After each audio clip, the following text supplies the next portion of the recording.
Laurent Jalabert, c'est un personnage, il a fait une carrière que tout le monde connaît. Pour moi, c'est un mythe, c'est vraiment quelqu'un de charismatique. Je pense qu'au niveau français, c'est un des plus grands champions.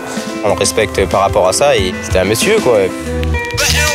Jalabert sélectionneur, pour eux c'était une évidence. Mais que peut-il vraiment apporter aux Bleus? Sa priorité, remotiver des coureurs démobilisés en fin de saison et recréer un esprit équipe de France. C'est l'homme idéal parce que lui, il a vraiment préparé tout au long de sa carrière les championnats du monde. La culture du championnat du monde, je pense qu'on peut l'avoir. On l'a pas, on a la culture Tour de France. Mais avec Laurent, qui a cette culture-là de championnat, d'homme de championnat, je pense qu'on peut l'avoir. Les championnats du monde, ça se mérite. Voilà le discours de Jalabert.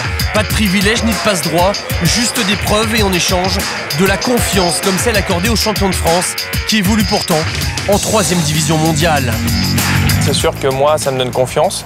Ça me donne envie de ne pas le décevoir. Ça me donne envie de préparer cet objectif à 100%. Je crois qu'il il a la gagne en lui. Et puis même en équipe de France, je pense que c'est ça aussi qui fait qu'aujourd'hui, il est motivé pour ce championnat du monde et qui va rebooster tout le monde.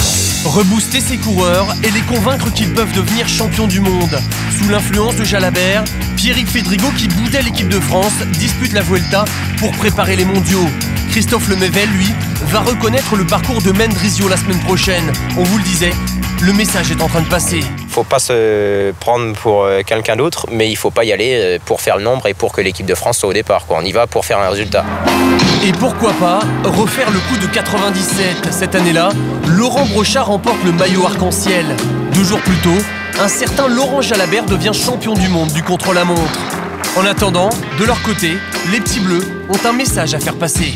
Bon, eh bien Laurent, on voulait juste savoir si tu comptais rouler avec nous les jours qui précèdent le championnat pour savoir si on doit récupérer les jours avant pour préparer ces échéances-là plutôt que la course en elle-même, parce que ça risque d'être plus dur si tu es à vélo avec nous. Alors Laurent, je sais que tu veux refaire l'Ironman d'Hawaï et j'aimerais savoir si on est champion du monde, est-ce que tu nous emmènes avec toi dans tes bagages?